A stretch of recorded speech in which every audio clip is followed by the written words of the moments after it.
Dear students, ఈ వీడియోలో మనం ఫస్ట్ ఇయర్ ఇంజనీరింగ్లో M1 సబ్జెక్ట్కి సంబంధించినటువంటి ఓల్డ్ క్వశ్చన్ పేపర్స్ని చూడబోతున్నాం.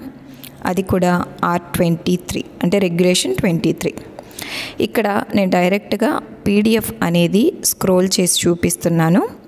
For the convenience of the students ఇక్కడ ఈ PDFని నేను రొటేట్ చేసి చూపించాను. సో మీరు కూడా మొబైల్ ఫ్లిప్ చేసి చూడండి, సో దట్ మీకు చూడడానికి కన్వీనియంట్గా ఉంటుంది.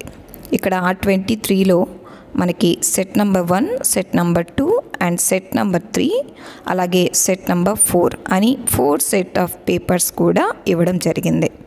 సో మీరు మీ కన్వీనియన్సీ కోసం ఒక్కొక్క సెట్ని ఈ వీడియో నుంచి స్క్రోల్ చేస్తూ స్క్రీన్ షాట్ తీసుకొని చదువుకోవచ్చు. అండ్ అలాగే పాసిబిలిటీ ఉంటే బెటర్ ఒక కాపీ ఆఫ్ ప్రింట్ తీసుకొని మీ దగ్గర ఉంచుకొని దాన్ని బేస్ చేసుకొని ప్రాక్టీస్ చేస్తే మీకు M1 సబ్జెక్ట్ అనేది ఎలా ప్రిపేర్ అవ్వాలి, అలాగే ఏ యూనిట్ నుంచి ఏ క్వశ్చన్స్ మోస్ట్ కామన్గా రిపీటేటివ్గా అడుగుతున్నారన్నది ఒక క్లారిటీ వస్తుంది. మీరు ఈ R23 ఓల్డ్ క్వశ్చన్ పేపర్స్ ఒక్కసారి చూస్తే మీకు ఒక క్లారిటీ వస్తుంది.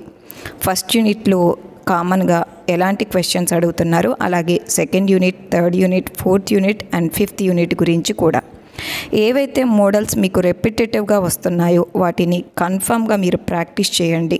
సో దట్ మీకు మినిమం పాస్ గ్యారంటీ అనేది ఉంటుంది. And coming to the next video, M1లో ఫస్ట్ యూనిట్లో మోస్ట్ కామన్గా అడిగేటువంటి క్వశ్చన్స్ ఏంటి అనేవి డిస్కస్ చేస్తాను. Hope this video is helpful to you all. Thank you.